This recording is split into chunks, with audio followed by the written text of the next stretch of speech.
सबसे पहले आप सभी को मेरा प्यार भरा नमस्कार। जैसा कि आप लोगों को पता ही है, मेरा नाम है सुमन और मैं हूं आपकी हिंदी और योगा टीचर। प्यारे बच्चों, यह ज़रूरी सूचना और अपडेट उन सभी बच्चों के लिए जिन्होंने इस साल 2022 में CUET एंट्रेंस एग्ज़ाम दिया था उत्तराखंड की हेमवती नंदन बहुगुणा गढ़वाल यूनिवर्सिटी के लिए, चाहे वो UG कोर्स के लिए चाहे PG कोर्स के लिए। क्योंकि आज के वीडियो में मैं 4-5 कुछ अपडेट देना चाहती हूँ UG कोर्स के बच्चों के लिए, और PG कोर्स के कुछ बच्चों की जो क्वेरी और अपडेट है वो मैं अपने इस वीडियो में सारे क्लियर करने वाली हूँ।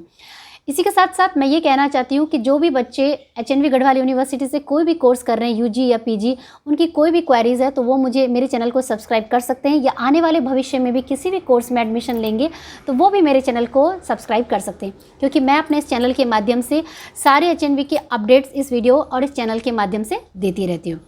अब बात करते हैं मुख्य उद्देश्य इस वीडियो को बनाने का।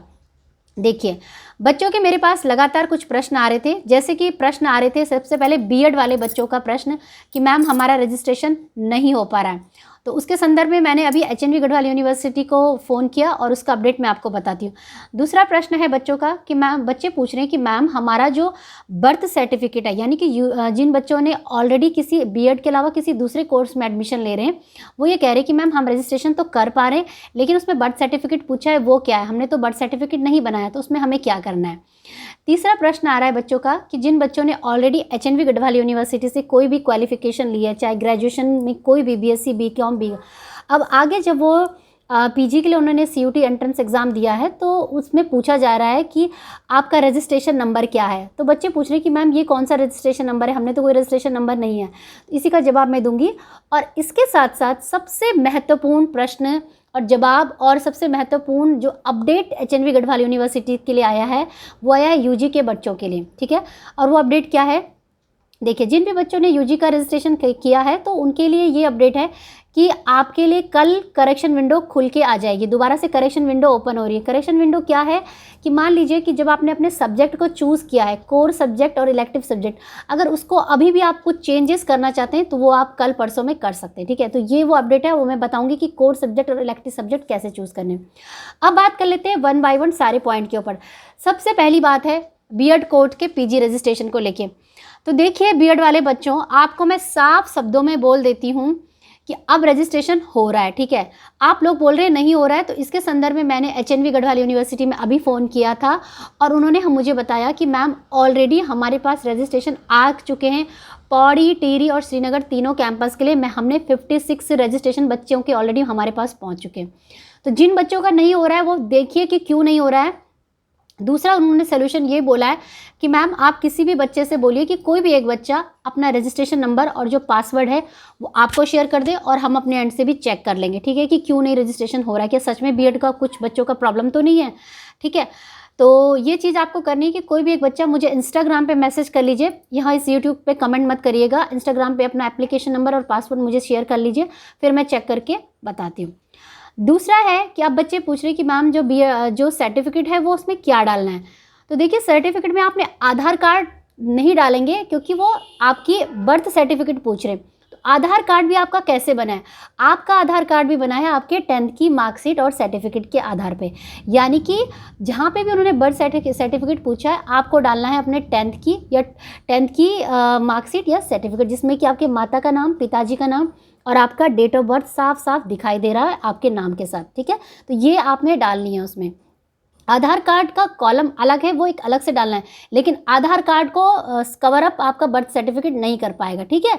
तो बर्थ सर्टिफिकेट के लिए आप 10th की मार्कशीट या सर्टिफिकेट डाल दीजिए। तो ये हो गई दूसरी प्रॉब्लम सॉल्व। अब है तीसरा प्रॉब्लम कि जो बच्चे पूछ रहे हैं कि मैम ये रजिस्ट्रेशन नंबर क्या है। देखिए रजिस्ट्रेशन का नंबर का मतलब होता है एनरोलमेंट नंबर। अगर आपने कभी भी किसी भी वर्ष HNV गढ़वाल यूनिवर्सिटी से कोई भी शिक्षा ग्रहण की है किसी भी साल में, तो वहाँ आपको एक एनरोलमेंट नंबर मिला होगा। तो अगर आप आगे भी कोई फर्दर स्टडीज़ उसी यूनिवर्सिटी से करते हैं, चेंज नहीं करते, तो यूनिवर्सिटी क्या करती है, वही एनरोलमेंट नंबर आपके फर्दर स्टडीज़ में भी कंटिन्यू करता है और उसी को चलाता है। तो इसलिए वो आपका रजिस्ट्रेशन नंबर मांग रहे हैं। वो रोल नंबर नहीं है, वो रजिस्ट्रेशन नंबर आपका पूछ रहे हैं। तो एनरोलमेंट नंबर ही आपका रजिस्ट्रेशन नंबर है।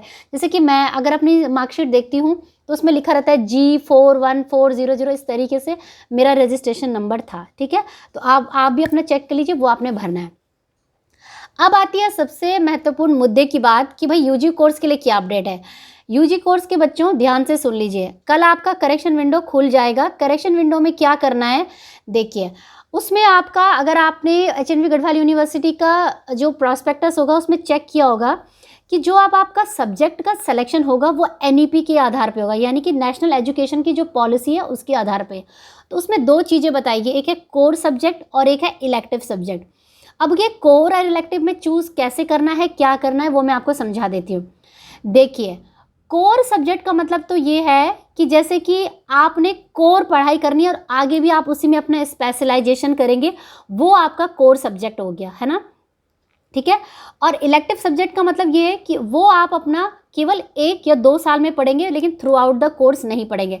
जैसे उदाहरण के लिए मैं आपको बताती हूँ कि जैसे डॉक्टर होते हैं ना, एमबीबीएस करते हैं, तो जब वो एमबीबीएस करते हैं तो एमबीबीएस में तो वो पूरी पढ़ाई करते हैं, लेकिन उसमें भी उनके पास एक कोर सब्जेक्ट और इलेक्टिव सब्जेक्ट्स भी होते हैं। तो जैसे मान लीजिए कि आप डॉक्टर तो बनेंगे, लेकिन ऐसा तो नहीं है ना कि सारे डॉक्टर सब चीज़ के डॉक्टर बन जाएंगे। कोई गायनोकोलॉजिस्ट बनेगा, कोई हड्डियों का बनेगा, कोई फिजिशियन बनेगा, कोई आई स्पेशलिस्ट बनेगा। तो वो क्या है, वो उनकी कोर स्पेशलिटी है। तो उसी प्रकार से जब आप अपने सब्जेक्ट को चूज़ करेंगे, जैसे मान लीजिए कि अगर मान लिया आर्ट्स वाले बच्चे का एग्जांपल लेंगे, जैसे कि मान लीजिए मेरे पास सब्जेक्ट हो गया इंग्लिश, पॉलिटिकल साइंस, सोशियोलॉजी और मैं मैथ्स भी अगर लेना चाहूँ तो मेरा जो कोर सब्जेक्ट होगा वो होगा मेरा इंग्लिश और पॉलिटिकल साइंस। क्यों होगा, क्योंकि मैं इंग्लिश और पॉलिटिकल साइंस मेरे 11th-12th में थे, उसी के आधार पर मैंने बीए को चूज़ किया। और उसी के आधार पर जब मैं एमए करूँगी तो मैं एमए किस में करूँगी, या तो इंग्लिश में करूँगी या अपना सोशल साइंस में करूँगी। तो चाहे वो पॉलिटिकल साइंस हो या हिस्ट्री हो, वो डिपेंड करता है कि क्या सब्जेक्ट मुझे मिल रहे हैं। तो उसके आधार पे मेरा क्या होगा, आगे का बीएड होगा, है ना। तो मतलब तीनों की जो पैरिटी है, मतलब कॉम्बिनेशन होगा, वो आपस में मैच करेगा। ऐसा नहीं होना चाहिए कि आपने ग्रेजुएशन के कुछ और सब्जेक्ट चूज़ कर लिए और आप फिर बोल रहे कि भाई मैं तो बीएड अपना हिंदी से करना चाहता हूँ या संस्कृत से करना चाहता हूँ, तो वो चीज़ नहीं होगी। जो आप ग्रेजुएशन में चुनेंगे उन्हीं में से स्पेशलाइजेशन आपने एमए चूज़ करना है और उन्हीं में से स्पेशलाइजेशन आपने अपनी फर्दर स्टडीज़ में करनी है।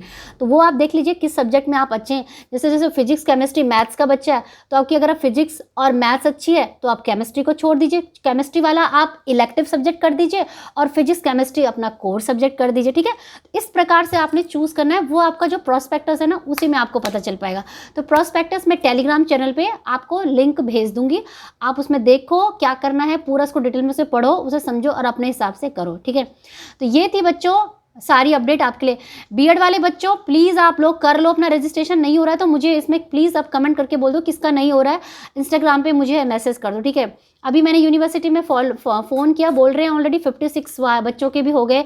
योगा वाले बच्चों का भी 2 रजिस्ट्रेशन बच्चों के लिए ऑलरेडी एचएनवी गढ़वाल यूनिवर्सिटी के लिए एमए योगा के लिए आ चुका है।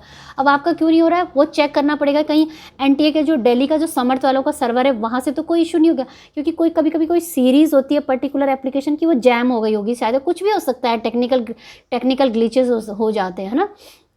तो वही अब हमें देखना है। तो बस बच्चों यही था आज का वीडियो अपडेटेड कि आप लोगों को करना क्या है और क्या क्या अपडेट है।